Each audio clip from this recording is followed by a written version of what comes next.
다음 연구 발표회는 대면으로 할 수 있기를 기약하고 매번 끝 맺혔는데요.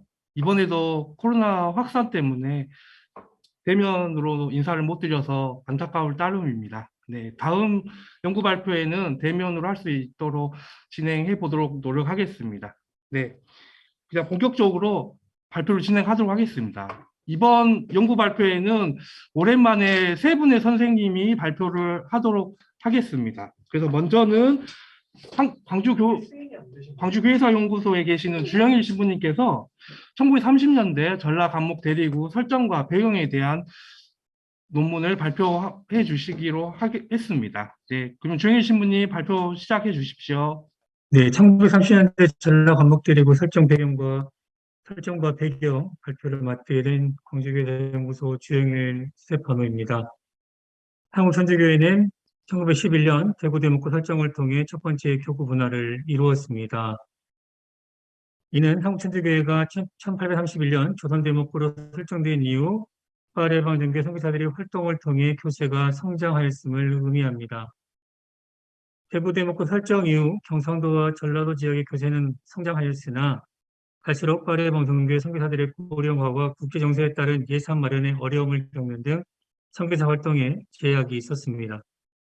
하지만 선교사들은 어려운 상황 속에서도 대구성 유스노 신학교를 설립하여 방인사제 양성에 힘썼고 선교지에서 건당과 공소를 세워 천주교 전파에 앞장섰습니다.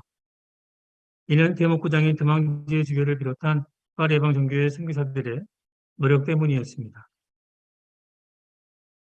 그동안 한국천주교회사 연구에서 전남 지역의 선교 활동과 성장 과정은 큰 주목을 받지 못했습니다. 죄송합니다.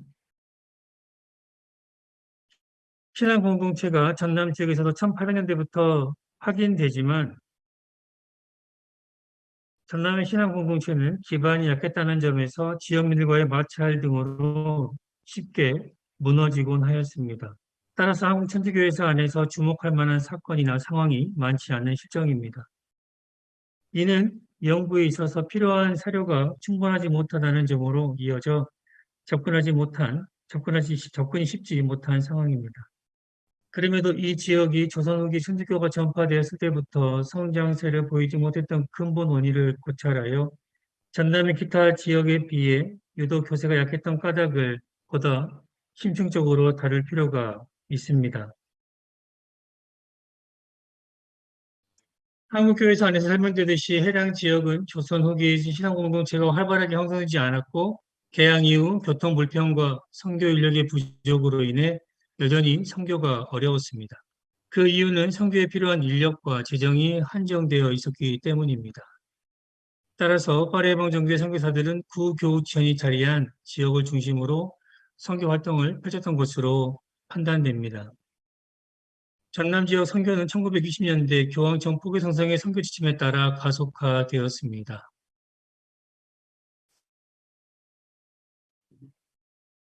교황청은 선교회들에게 방인사제를 양성하여 일정 시점 이후에 방인교구를 설치할 것을 공고했습니다. 나아가 파례방 정교회도 가장 중요한 선교 지침도 바로 방인사제 양성과 방인교구 설정에 있었습니다.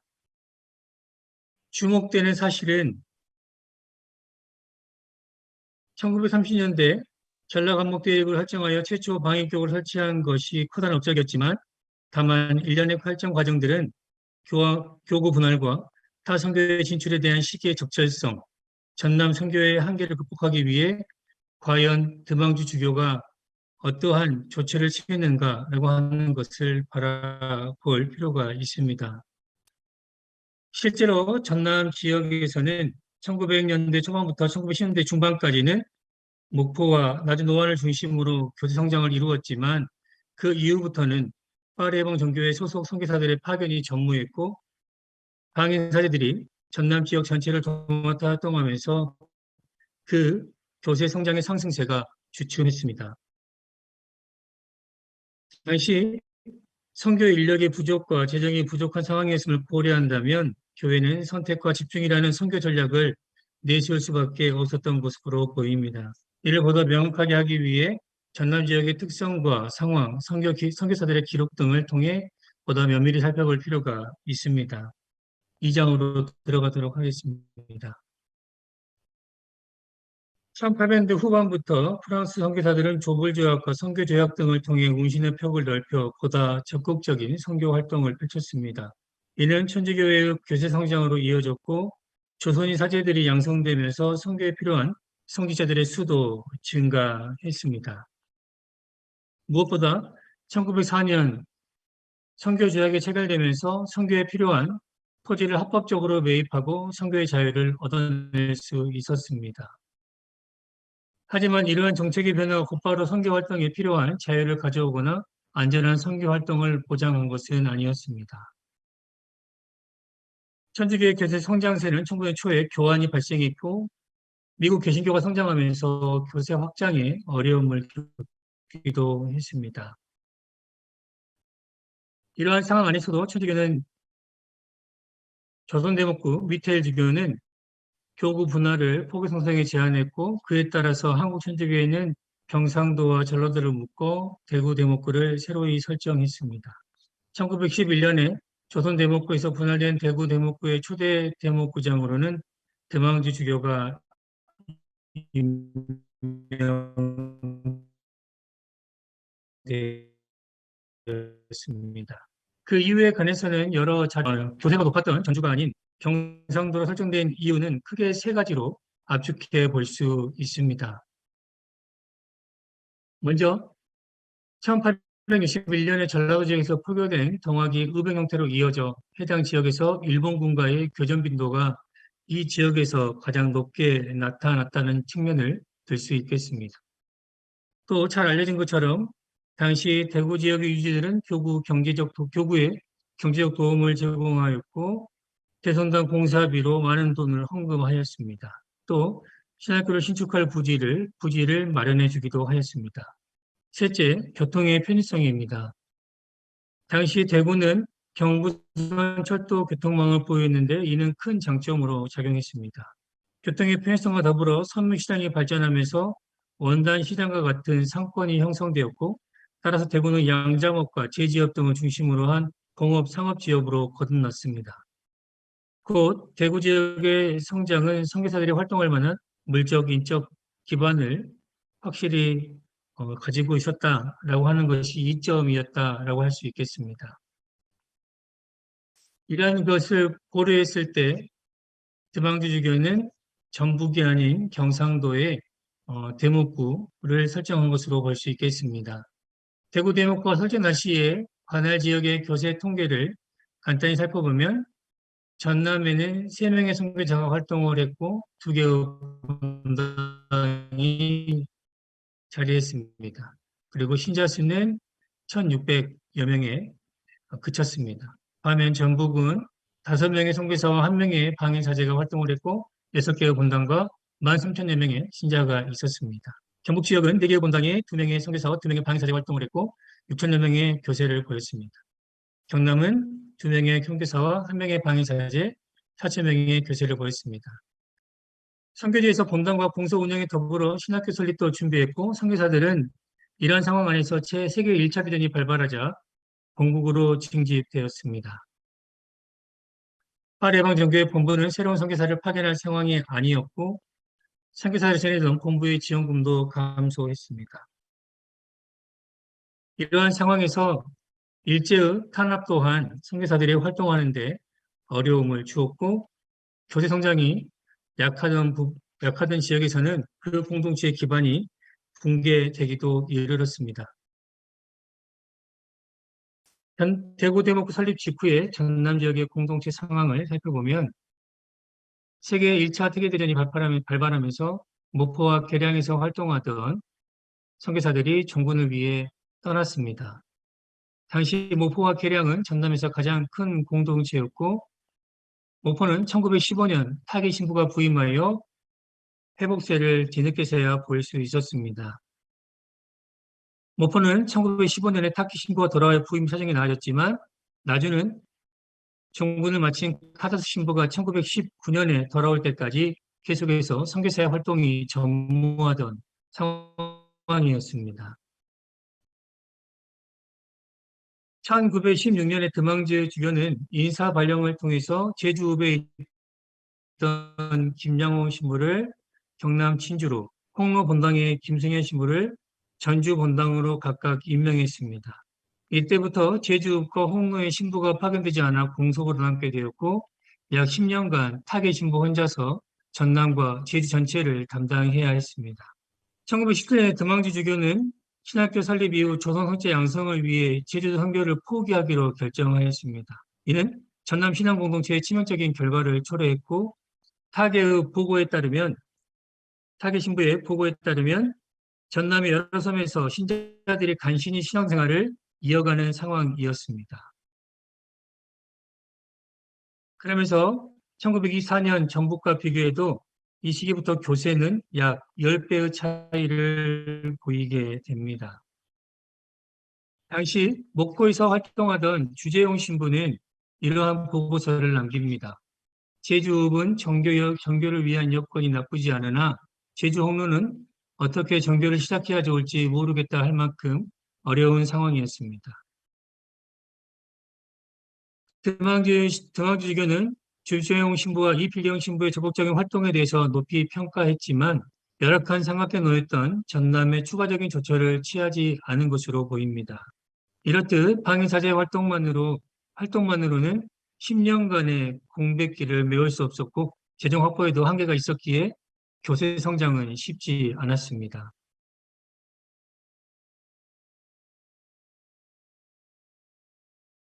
(1925년) 이후 두 지역 간의 교세 성장 차이는 더욱 심화되었고 보시는 것처럼 전북에서는 6개의 본당에 선교 5명이 활동을 했고 신자수는 13,000명을 보였습니다.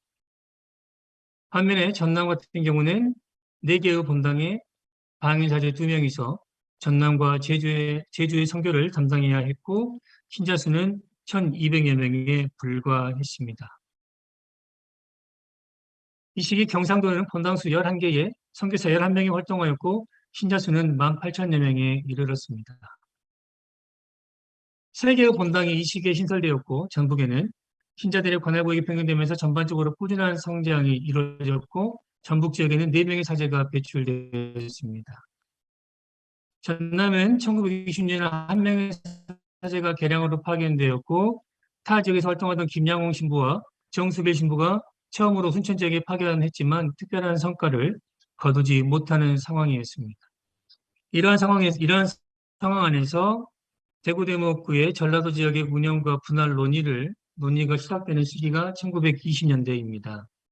일련의 연구들에서 대구대목구의 내코구 분할은 1919년도부터 논의가 되기 시작했다라고 이야기하고 있고 그러한 사료 역시 발견되었습니다. 하지만 전남의 선교와 교구 분할에 관한 논의는 1920년대 들어서 본격화된 것으로 보입니다.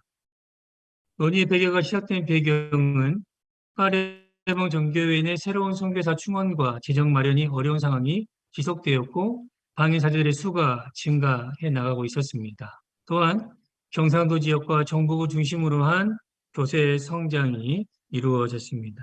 무엇보다 미국 개신교회의 성장세도 의식한 것도 하나의 요인이라고 생각됩니다.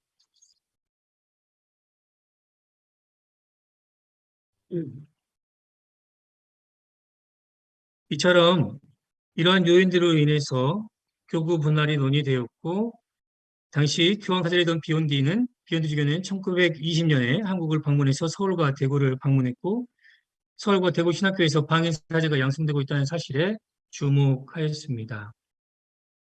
다만 그는 한국천주교회가 교육과 사회사업이 개신교회에 비해서 뒤처지고 있는 상황을 우려했고 각 대목구장들은 이를 발전시키기 위해 노력해야 함을 강조했습니다. 나아가 한국에서 신앙 전파 측면에서 영어 교육이 지니는 이점을 지적하면서 프랑스가 아닌 다른 선교회가 한국에 진출하여 교육 사업과 관련된 선교 활동을 수행하는 것도 교회 발전을 위해 필요하다고 권고했습니다. 하지만 한국 교회의 상황은 인력과 재정 마련에서 어려움이 극복되지 않는 한 정식 학교를 운영할 만한 상황은 아니었습니다. 더욱이 유럽의 경제 위기로 인해 화폐 가치가 하락했고 이는 교구 운영에 필요한 일정의 지원금을 유로부터 전달받던 한국교회의 재정에도 악영향으로 이어졌습니다. 하지만 한국교회의 당시 대목부장들은 교황청의 선교 방침에 따라 각 선교지에서 교육의 중요성을 강조했고, 당시 대구 대목구가 학교 운영에 있어서 다른 지역에 뒤처진 상황이었음이 확인됩니다. 따라서 금방주 주교는 이를 우려하면서 교구의 재정 지원은 불가능하나 각 본당과 공소에서 학교 설립을 할 것을 선교사들에게 권고했습니다. 그 권고 내용을 보면 교황청이 정규 학교 운영이 재정적으로 어렵다는 것은 이해하겠지만 기도학교, 본당 내인 학교가 부족하다는 것은 교황청이 이해하지 못할 것이다.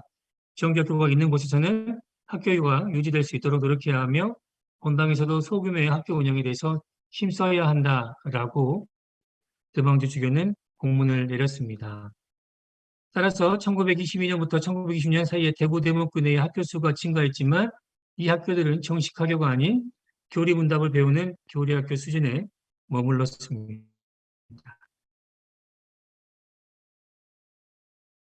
항인교구 설립에 관한 구상은 드망주교가 1925년 초 포교사상에 제출한 대구 대목구 5년간의 보고서를 통해서 확인됩니다. 해당 보고서에서 드망주 주교는 전라도 지역에 새로운 현지인 선교지를 설립하여 대구 대목구를 2개의 선교지로 분리하려는 의지를 드러냈습니다. 다만 전남은 준비가 미흡하여 아직 방인 사제가 교구를 운영할 단계가 아니며 따라서 대리구를 설정하기에 이르다고 판단했습니다. 드망지의 보고서를 살펴본 교황청 포교선서 역시 대구 관할 지역지 중 전남이 교통 불편을 이유로 아직까지 복음화를 충분히 이루지 못한 상황에 주목했고, 따라서 전라도의 방인교구 설립은 아직 시기상조로 판단했습니다. 따라서 포교선서는 1926년 8월에 드망지 주교에게 서한을 보내 전라도 전체 혹은 전남 지역을 다른 회의 소속의 선교사들에게 위임하고 한국인 사제들에게 신자 수가 많은 대구 대목구의 다른 지역을 주도록 권고했습니다. 드방주교는 답시를 통해 포교 선생의 제안을 반대했고 방인교구 설립을 위한 자신의 구상을 밝혔습니다. 드방주교와 포교 선생의 제안을 반대한 표면적인 이유는 전라도와 같이 아직 충분히 복음화가 이루어지지 않는 지역에서 방인 선교의 설립이 효과적이며 필수적이라고 판단했기 때문입니다. 하지만 이는 전북을 방인격으로 설정하려는 의지에 따른 것으로 보입니다. 또 다른 이유는 새로운 선교회가 진출한다면 교세가 높은 지역인 전북을 요구할 것이 우려됐기 때문입니다. 드방주교는 다른 자료에서 개신교도 한국인 목회자들의 활동이 성공적인 요인 중에 하나였기 때문에 이 지역도 한국인 사제들이 활동을 통해서 충분히 발전을 이룰 것이다 라고 자신의 의견을 밝히기도 했습니다. 포교 생성은 드방주 주교의 계획을 지지했습니다. 드방주 주교에게 있어서 하나의 과제는 방인교구 설정을 위해서 전남의 교세 성장이 급선무였습니다. 따라서 드방주 주교는 이 지역을 한국인 방인 사제들에게 맡기기로 하고 선교사들을 파견했습니다. 하지만 그럼에도 불구하고 오랫동안 선교사 활동이 이어지지 않는 까닭으로 여전히 전남에서의 선교 성과는 미미했습니다. 아까 보신 것처럼 방인 사제들은 상주 사제와 재정 지원이 함께 동반되고 신자들에게 부담을 주지 않는다면 전남 지역의 상황은 차츰 나아질 것이라고 보고 있습니다. 그리고 아까 끊긴 부분에서 전남의 선교 활동이 성공적이지 못한 이유는 신자들이 선교사들의 정기부터 1년에 2차례 방문하는 선교사들을 만나기 어려운 상황 안에서 선교사와의 유대 관계를 형성하기 어려웠던 점도 하나의 이유였습니다. 드망주교는 이에 대해서 전남의 선교 상황을 개선하기 위해서 선교사의 파견이 시급하다는 사실을 인지했던 것으로 보입니다. 이는 드망주교가 1918년과 1924년 10월에 시행한 상옥 방문에 대한 보고서를 통해서 드러납니다.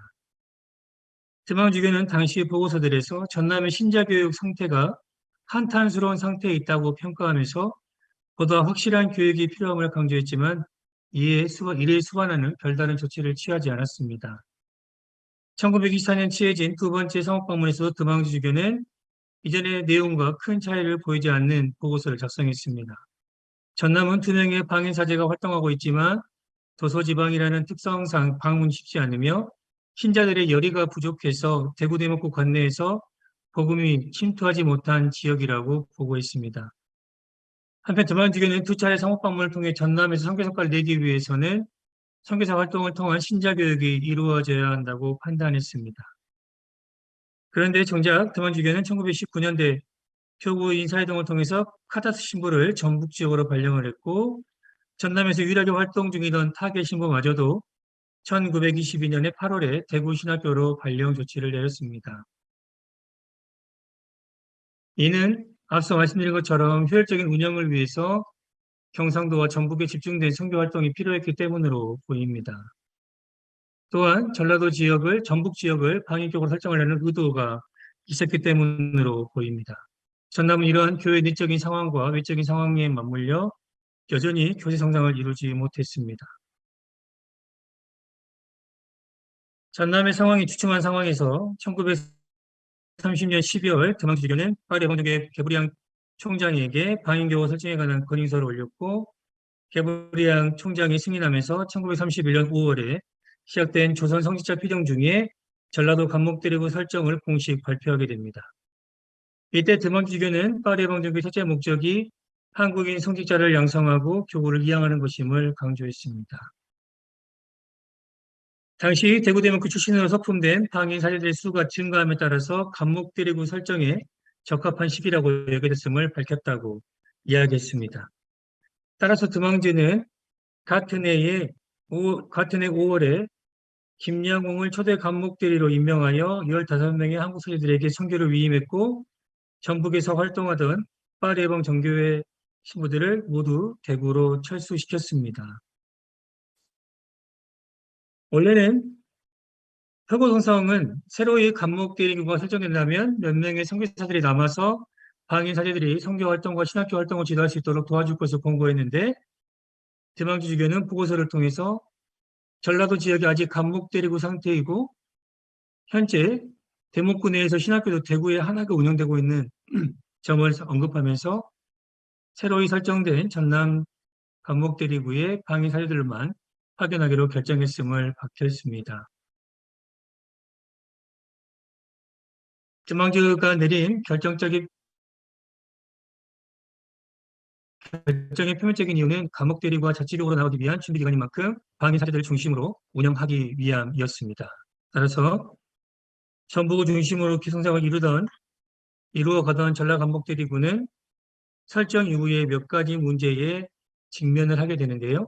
먼저 방위 사제들이 기성 신자들만을 대상으로 할 뿐 외계인들을 위한 선교에는 관심을 두지 않았던 문제가 발생했습니다. 또한 방인 사제들의 수가 증가하면서 프랑스 선교사에 대한 불신이 갈수록 높아졌습니다. 또한 교구 운영에 따른 재정적인 어려움이 따랐습니다. 그러면서 드망주 주교는 1930년에 지속된 재정적 어려움과 전라 감목대리구 운영에 필요한 재원을 마련하기 위한 방안을 모색했습니다. 그 결과 1933년 8월 31일에 교무금 제도에 대한 지침을 발표했습니다. 다만 전북은 교세 기반이 있었고 본당이 소유한 토지와 교황청 보조금과 더불어 대구대목교 내에 일정한 지원금만 확보된다면 교구 운영이 충분했지만 전남 지역은 상황이 달랐습니다. 전남은 본당과 공소의 숫자가 적은 상황이었고 또 필요한 자금도 부족한 상황에서 교구에 혼납할 자금조차 여의치 않는 상황이었습니다. 따라서 드망주교는 전라감목대리구가 겪는 재정적 어려움을 해결하기 위한 교무글 제도를 마련했고 또 이를 시행하기에 앞서 개신교 재정보고서를 각 본당에 각 본당으로 발송했습니다. 이는 드망주 주교가 개신교의 재정 현황을 제시하여 교구 재정의 마련에 필요한 신자들의 참여를 이끌어내려는 목표가 담겨 있었습니다.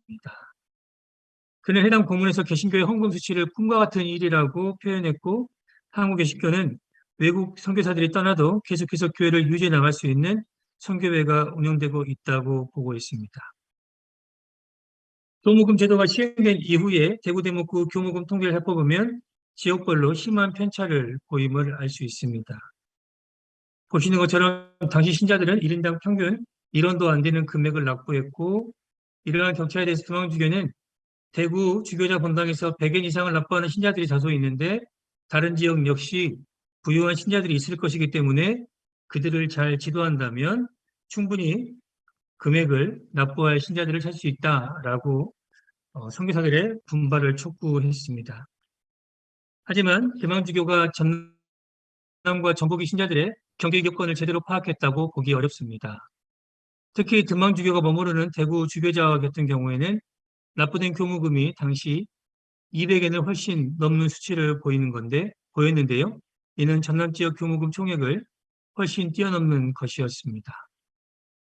이렇듯 전라 감목도의들과 설정된 이후에 신자들은 교무금과 본당에서 가지고 있는 토지로 인한 수입들로 운영되었지만 전남의 상황은 그렇지 못한 상황이었습니다.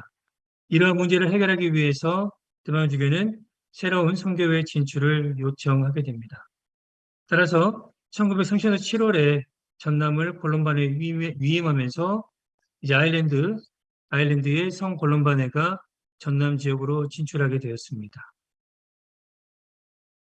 이 선교회는 원래 당시 중국으로 향하던 선교사들의 10명의 선교사들을 한국으로 보냈는데 당시 한국에 파견된 선교사들은 맥폴린과 퀼란을 중심으로 한 10명의 선교사였습니다. 이 10명의 선교사는 6개월 동안 대구에서 한국 언어를 배운 이후에 1944년에 목포로 향하게 됩니다. 그들은 1944년 3월 13일에 목포에 한국 지부를 설립하고 목포와 노안, 제주, 순천, 광주로 파견해서 활동하게 되었습니다. 콜롬바 선교사들의 초기 활동에 있어서 가장 어려운 부분은 재정을 마련하는 것이었고 전교회장 등의 도움을 받지 못하는 것이었습니다. 이처럼 콜롬바 선교사들의 가장 시급한 것은 자금 마련이었습니다.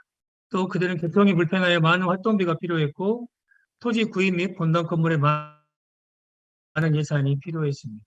따라서 콜롬바에는 포교성성과 콜롬바 본부에 지원금을 요청했고 그 포교성성과 콜롬바 본부 또 대방주교가 일정한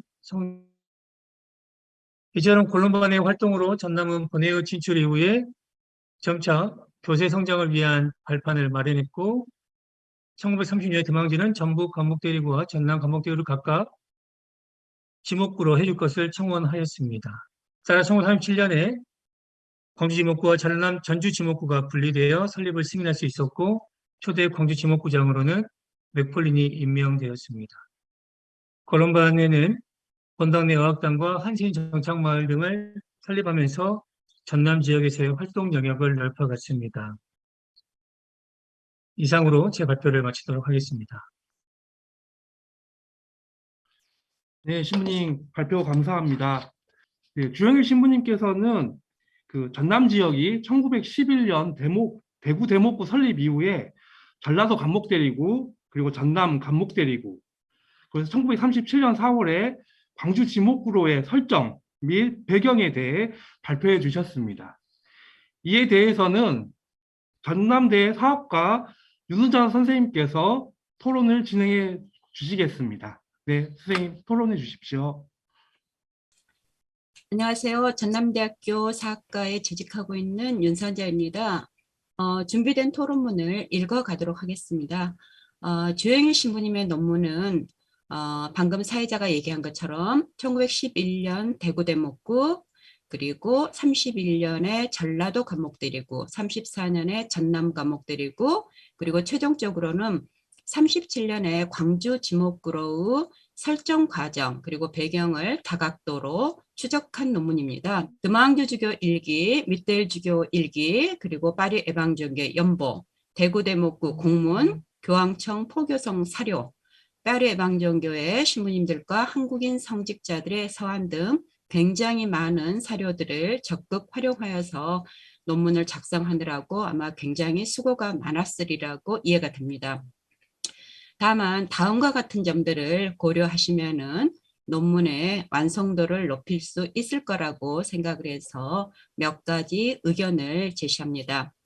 첫째, 주영일 신부님의 이 논문이 목표로 하는 주제, 즉 전라도 감목대리구, 정확하게 얘기하면 아마 전남 지목구 설립이겠습니다. 이거와 관련된 선행 연구 업적들을 시간적으로 계기적으로 정리할 필요가 있겠습니다. 1990년에 나온 광주대교육 50년사, 그리고 98년에 출간된 전주교구사 1, 그리고 2012년에 출간된 은총과 사랑의 자치라고 하는 이름의 대구대목구 백년사 등에서 이미 대구 교구로부터 전라도 지역의 분리, 그리고 감목대륙의 설정 과정이 상당히 자세히 언급되어 있습니다. 그래서 이러한 선행 연구들에서 다른 내용이 무엇이고 언급하지 않았거나 선행 연구에서 잘못된 거, 그래서 조영일 신부님의 논문에서 수정 내지 보완이 필요한 내용이 무엇인지를 구분해야 합니다. 그래서 이 논문이 독창성과 관련해서 매우 중요한 얘기입니다. 조영일 신부님하고 거의 같은 때에 이 논문이 발표가 되었습니다.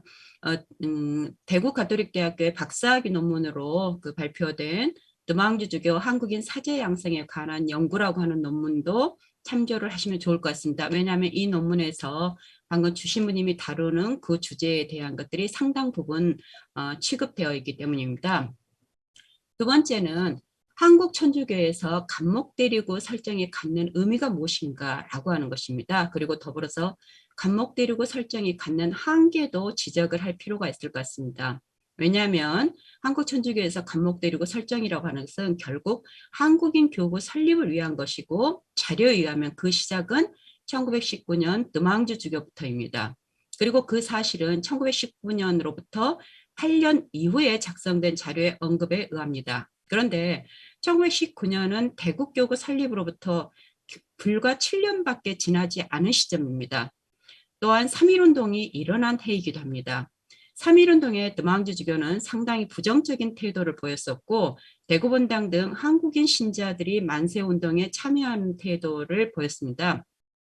그러므로 왜 하필이면 1919년에 드망주주교가 한국인 선교지역 설립을 계획하고 대국교구 분할 계획을 세웠는가를 밝혀야 할 것 같습니다. 더불어 3.1운동 발발 이전에 세운 것인지 아니면 3.1운동을 직접 경험한 이후에 세운 계획인지도 밝히면은 아마 논문의 독창성이 드러날 것 같습니다. 세 번째, 1920년대 중반 전남 지역의 선교권 이양에 대한 드망주 주교와 포교성성의 태도, 그리고 결정에 대한 합리적이고 객관적인 설명도 필요합니다. 포교성성 장관이 26년 8월 4일자 공문으로 전남의 선교권을 타 선교에 이양할 것을 지시했습니다. 그러나 드망주교는 복음 전파가 충분히 안 된 전라도 지역의 신앙 전파를 위해서는 한국인 선교지 설립이 가장 효과적, 필수적이라며 반대 의사를 표명했고, 포교성은 이를 묵인했습니다. 그리고 31년 드망주교는 전라도 감목대륙을 설정하고 전라도의 파리 외방정교 선교사 모두를 철수시켰습니다. 그러나 33년에는 전남 지역의 선교를 담당할 풍부한 재력과 인력을 갖춘 선교회를 찾아달라고 포교성성에 문의하였습니다. 따라서 이러한 드망주주교 태도와 포교성성의 결정에 대한 설명이 있어야 되겠습니다. 26년 포교성성의 지시부터 33년 드망주주교 요청까지의 사이에 세계 대공황이 있었습니다. 국제정세가 한국인 선교지 설립을 주장했던 드망주주교 태도 변화에 영향을 미쳤을 것이라 생각되는데, 선교자금 확보를 위한 드망주주교 미국행에서도 이는 확인이 됩니다. 따라서 이에 대한 다각적인 고려가 필요합니다. 넷째, 1919년 드망주주교가 한국인 선교지 설립을 염두에 두고 대국교구 분할을 계획했을지라도 결과적으로는 한국 천주교의 최초의 감목대리구는 1928년에 설정된 황해도 감목대리구입니다. 밑대주교는 1926년 8월에 서울 대목구를 분리해 평안도 독립선교지와 한국인 자치선교지 설립 계획을 제출하라는 포교성성 장관 그리고 주일 교황 사절의 지시를 받았고, 부정적인 입장을 당시에는 취했습니다.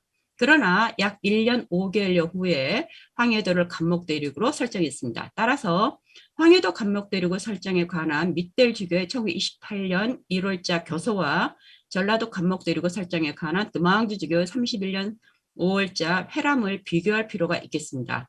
상당히 비슷한 내용으로 되어 있지만 정밀한 비교 분석이 필요합니다. 또한 28년이라는 시점과 31년이라는 시점이 갖는 의미, 그리고 둘 사이의 3년이라는 시간이 갖는 의미가 무엇인가도 설명이 필요합니다. 더불어 황해도와 전라도라는 공간, 신자수, 성직자 수 비교도 전라도 감목대리구 설정을 설명하기 위해 요구됩니다. 다섯째, 권론반회가 전남 선교를 맡기로 한 이후 드망주교는 파리 외방정교에 보낸 서한에서 전남만 선교단체에 맡길 것, 지목구 설정은 두 도의 동시 설정, 전북은 한국인 자치교구로 설정이라고 하는 것을 교령에 명시할 것 등을 조건으로 제시했습니다.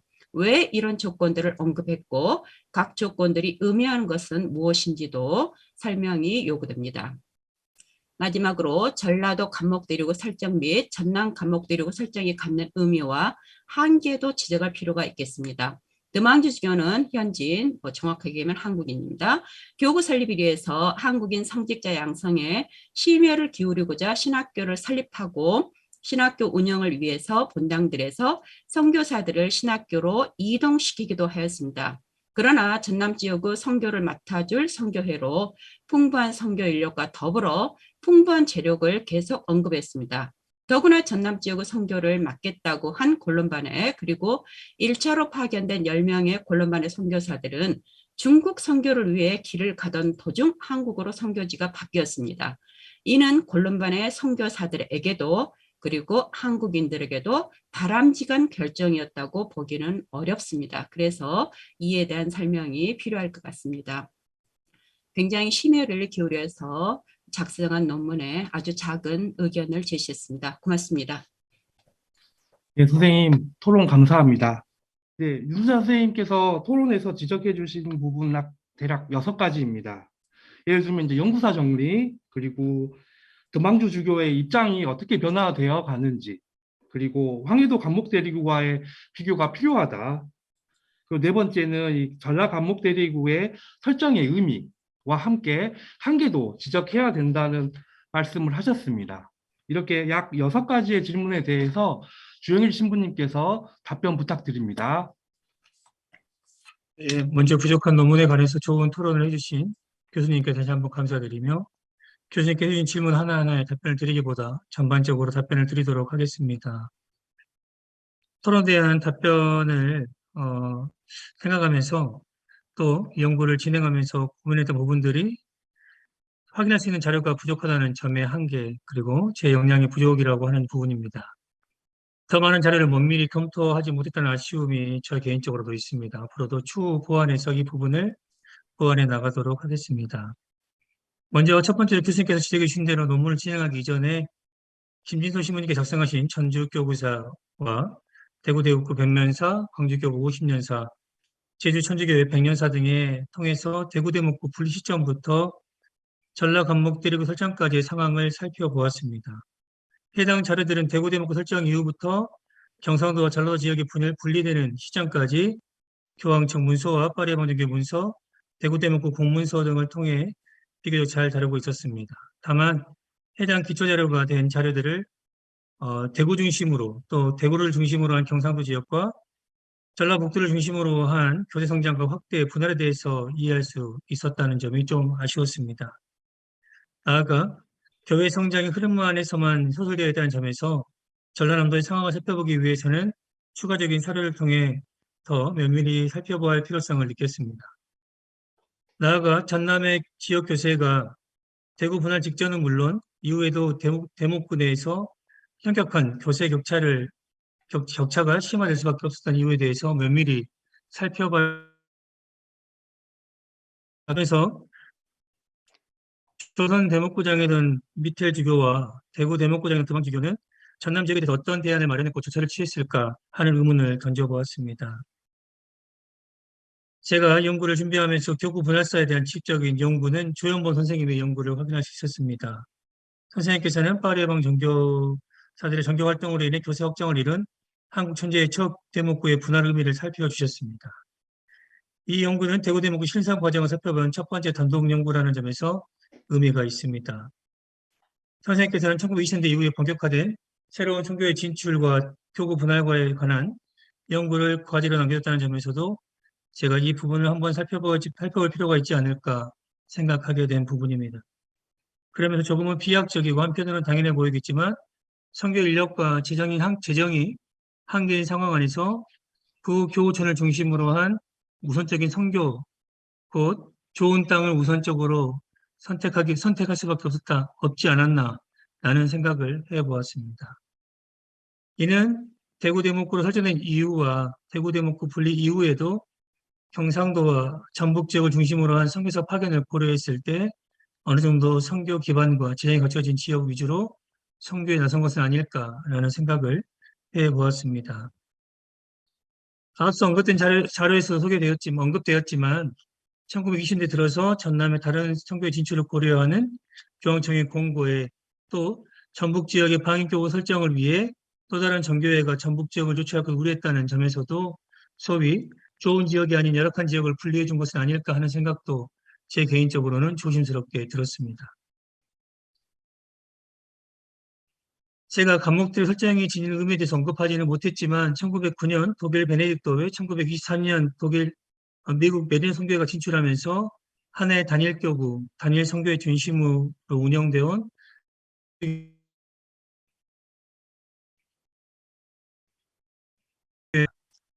나아가 파리해방 정교회의 방위사제 양성을 통한 방위교구 설정이라는 선교 원칙이 잘 드러나는 현상이라고 생각합니다. 한국 천주교 최초 감목대리구는 교수님께서 지적해 주신 대로 1928년 황해도 감목대리구입니다. 다만 첫 방위교구 설정은 1937년 전주 지목구입니다. 이 부분에 대해서도 어떤 시점과 그 이유에 대한 연구가 저 역시도 필요하다고 생각합니다. 황해도 감목대리구는 황해도의 경우 감목대리구가 설정되자 독립적으로 교구를 운영할 수 있도록 협조할 기성회가 조직되었고 대리구장으로 임명된 김명재 신부는 이전 사목지에서도 이적 사목지인 경상도 지역에서도 회원을 모집한 것으로 확인됩니다. 하지만 이후 김명재 신부와 황해도 지역의 신부들과의 마찰, 또 일본인 주교가 선출될 것이라는 우려된 상황 안에서 황해도 감목대리구는 폐지되었다는 것이 현재 여러 자료들 등에서 확인할 수 있었습니다. 전남 감목도 대리구 역시 몇몇 문제가 발생했지만 방인교구로 설정될 수 있던 밖에 없었던 이유는 쉽게 말해서 두 감목 대리구를 설정하기 위한 대목구장들의 의지라는 표현으로 차이를 설명할 수 있겠습니다. 이는 두 지역의 교세와 미텔 주교의 교서, 드망 주교의 회람을 통해 살펴볼 수 있고 이 시기 중국과 일본에서 지역 공회가 개최되었고 또 방인사제 양성과 방인교구 설정이라는 교황청과 파리 예방정교의 의지가 표명되는 시점이라는 것을 고려해 볼 수 있겠습니다. 보다 면밀한 분석이 필요하겠지만 교수님의 지적대로 황해도의 경우와 전라도의 경우 곧 감목 대리구 설정의 당시에 두 지역의 교세는 정확히 약 2배의 차이가 납니다. 제가 확인해 봤을 때 활동하던 사제수들도 2배 정도 차이가 났고 또 신자 수에서도 2배 정도 차이가 났습니다. 또 반면에 황해도의 경우에는 빌렘 신부가 파견된 이래 1896년 이래로 해소 교환이 발생하기 전까지 교세 성장을 이루었고 파리 예방 선교회 소속 선교사들이 추가적으로 활동하게 되었습니다. 다만 두 지역의 차이는 또 황해도와 달리 전라도의 경우에는 지역 출신, 그러니까 곧 전북 출신의 방인 사제들이 서품 후에 해당 지역에서 선교 활동에 나섰다는 점입니다. 다시 말해서 두 지역은 황해도 지역은 계속해서 파리 예방 정교회 선교사들이 활동을 했고 전라도의 경우에는 전북 지역을 중심으로 방인 사제들이 선교를 하면서 활동을 하면서 방인교구로서의 설정을 준비해 나가고 있지 않았을까라는 생각을 해보았습니다. 무엇보다 두 대목구장의 교서를 비교해 보면 미테일 주교와 드망주 주교의 의지 차이가 분명히 드러납니다. 미테일 주교의 교서를 보면 미테일 주교의 교서는 방인주교 설정이라는 측면이 강조된 부분이 있습니다. 곧 감목대리구, 첫 번째 한국인 감목대리구장의 임명이라는 초점이 맞춰져 있고 또 감목 대리의 역할에서 강조되어 있으면서 다른 나라에는 자국 주교가 있지만 한국은 그렇지 못하는 상황임이 언급됩니다. 반면에 드망주 주교가 발표한 회랑을 보면 감목 대리부 설정에 그 무게를 두고 있습니다. 따라서 이를 면밀히 살펴보기 위해서 당시 교황청과 파레방 정교회 간의 서신 및 두 대목구장의 문서 등을 확인할 필요가 있는데 현재로서는 그 확인이 어렵다는 한계가 있습니다. 아무튼 두 지역의 감목들 설정을 지금으로서는 두 대목구장의 의지라고밖에 설명할 수 없지만 감목대리부 설정을 위한 차이를 가져온 결과가 아닐까라고 지금으로서는 생각해 볼 수 있겠습니다. 또한 전라감목대리부 설정 준비부터 설정 이후에도 제가 발표에서 말씀드렸던 것처럼 지속적인 문제는 인력과 재정이었습니다. 드망주교는 그럼에도 불구하고 방인격으로 설정이라는 의지를 실현하고자 했고 결국 전북을 방인격으로 설정했고 전남의 새로운 선교회 진출을 요청하게 되었습니다. 감목대리부를 설정하면서 드망주교는 전북을 방인격으로 설정을 하고 전남의 새로운 선교회 진출을 요청한 것이 열악한 지역의 선교 인력이나 재령을 마련을 보다 잘할 수 있는 외국 선교회에 양보한 것이라고 볼 수도 있겠습니다. 그래서 교수님께서 지적하셨듯이 전남에 풍부한 재력과 인력을 갖춘 선교회를 찾아달라고 요청한 것이라고 생각합니다. 제가 관련 사료를 제대로 살펴보지 못했지만 1910년 이후부터 유럽과 미국은 세계 1차 대전과 경제대공황이라는 위기 상황에 놓여 있었던 정도 미국과 유럽에서도 유럽 중심이 아닌 아일랜드 콜롬반 선교회가 진출한 것에 영향이 있지 않을까 저 역시도 생각을 했지만 이 부분에 대해 아직 제가 사례를 정확히 살피지 못했기 때문에 논문에서는 언급하지 못했습니다. 미국 상황마저 어려진 현실 안에서 마땅한 선교회를 찾는 것은 쉽지 않았을 것입니다. 1910년대 미켈 주교와 드망 주교는 한국 천주교에 대한 재정적 도움을 요청하는 글을 메리너 선교회 잡지인 더 필드파에 기고했습니다. 드망 주교는 1920년에 메리너 본부를 비롯한 미국 여러 지역을 방문한 것이 그의 일기를 통해서 확인됩니다.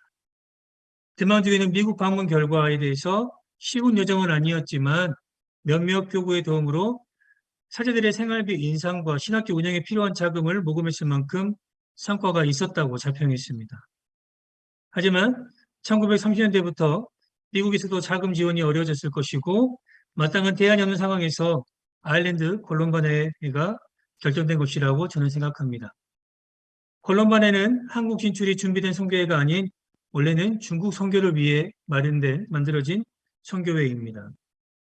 1차로 파견된 선교사들 역시 한국이란 나라가 어디에 있는지조차 모르는 상황이었습니다. 그들은 중국 선교를 위해 파견되던 도중에서야 자신들이 한국으로 파견되는 상황을 인지하게 되었습니다.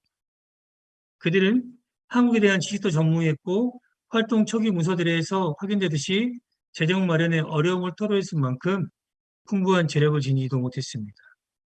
다만 그들의 파견은 몇 가지 사항으로 생각해 볼 수 있겠습니다. 먼저 개신교 선교에 대응할 수 있는 영어권 선교회였다는 점과 해당 선교회가 중국에서 이미 선교 활동을 진행하고 있었기에 동아시아 상황을 어느 정도 알고 있었다는 점, 또 젊은 선교사들이 다수 양성되었다는 점과 1922년 중국 선교회를 위해 중교 선교회를 협력하기 위해 창설된 성콜롬반 외방선교회가 한국으로 함께 들어올 수 있다는 것이 하나의 이점이 아니었을까 저는 생각해 봅니다. 무엇보다 좀 더 확인이 필요하겠지만 한국에서 활동하던 메리노회가 창설된 지역에 이 시기 이미 아일랜드 이민자들이 다수 있었다는 점도 고려되지 않았을까. 곧 아일랜드 선교사들과 미국 메리노회 선교사들 간의 어떤 교우 관계가 있지 않았을까라는 생각을 저는 해보았습니다.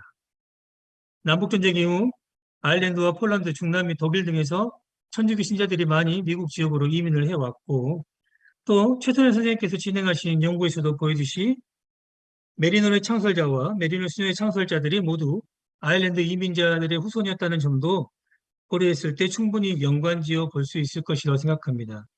이 부분에 대해서도 추후 면밀한 자료 검토가 필요하다고 생각합니다. 보다 세부적인 부분에 대해서 객관적인 사료들을 탐구해야 하는 과제를 넘겨둔 연구에 좋은 토론해 주신 선생님께, 교수님께 다시 한번 감사 인사를 드리며 추후 선생님의 가르침을 구하면서 보완해 나가도록 하겠습니다. 이상 토론에 대한 답변을 마치겠습니다. 네, 신부님 감사합니다. 이 답변에 대해서 윤수장 선생님께서 하실 말씀 더 있으시면 말씀 주십시오. 없습니다. 네, 그럼 윤수장 선생님께서 하실 말씀이 없으셔서 지금 시간 관계상 한 분 정도 질문을 받을 수 있을 것 같습니다. 네, 질문하실 분 있으시면 채팅방에 질문 있다는 말씀, 김기성 신부님, 네, 예, 오늘 말씀 주십시오. 오늘 발표 잘 들었습니다. 예. 뭐 여기까지 잘 봤는데 당시 또 궁금한 게 있는데 대구의 유스티노 신학교 신학생들과 또 신학교에서 배출된 그런 사제들 그들 중에서 전라도 출신의 비중이 얼마나 됐는지 그 부분이 좀 궁금합니다. 그 부분을 이제 좀 봤을 때 왜 전라도 지역을 이제 방인 쪽으로 이게 분할하려고 했는지 그 부분이 아마 더 이야기가 되지 않을까 그런 생각이 들었습니다. 네, 신부님 바로 답변해 주시면 될 것 같습니다. 제가 논문 측면에서 확인을 해서는 자료를 아직 정확히 제가 자료를 참 찾아봐야 되는데요. 이렇게 비중이 뭐 절반이었다 몇 프로였다는 걸 정확히 말씀드릴 수는 없지만, 당시 전라도 지역에는 이미 구교촌을 중심으로 한 신앙 공동체가 있다는 점에서 아마 제가 확인했을 때 9명 정도의 전라도 출신의 방인 사제가 제 기억에 맞다면 9명 정도가 이 시기에 방인 사제로 서품 받았음을 확인했습니다. 이에 대해서는 대구 대목구 100주년에 맞는 공문서를 중심으로 확인했습니다. 예, 알겠습니다. 예. 네, 신부님 또 채팅방에서 박계영 선생님께서 교무금 제도가 언제부터 생겼는지 궁금하다고 하셔서 이에 대해서도 좀 답변 부탁드립니다. 네, 제가 논문 발표에서 말씀드렸던 것처럼 교무금 제도는 아마 드망주교가 전라 감목대리구 설정 이후에 방인 사제들이 운영하는 교구에 많은 재정적인 어려움, 예를 들어서 파리 해방 종교 선교사들도 재정 마련에 어려움을 느꼈지만 그래도 선교사들은 각각 외국 자기들 나라에서 은인들로 통해서 지원금을 받았던 것이 확인되는데, 방인 사제들은 그러한 것이 어렵기 때문에 1944년쯤에 한국에서 첫 번째 교무금 제도를 시행한 것으로 확인됩니다. 제가 알기로는 1934년이 아닐까 생각해 봅니다. 네, 윤수자 선생님께서 이제 대구 대목구 관련해서는 1933년이라고도 말씀을 해 주셨습니다. 이에 대해서 윤수자 선생님 말씀해 주실 수 있으시면 해 주십시오. 공문에서 이미 조영일 시민 논문에서 33년 날짜를 얘기했고요. 그때부터 경향잡지에 의하면은 바로 한국의 신자들에게 이 교무금에 대해서 주의를 환기시키는 그러한 교구장들의 문서들이 계속해서 쏟아져 나옵니다. 아마도 33년 말부터는 시작이 됐을 것 같고요. 30년 하반기부터는, 그리고 34년에는 신자들의 호응하고는 상관없이 교회 차원에서는 아마 34년에는 거의 한국 천주교 모두에 적용이 되었으리라고 생각이 듭니다. 그리고 이건 교세통계표에서 계속해서 교무금이 얼마나 거쳤는가가 통계에 경향잡지에 보면은 계속 수록이 되고 있습니다. 네, 선생님 감사합니다. 일발표는 이것으로 마치겠습니다.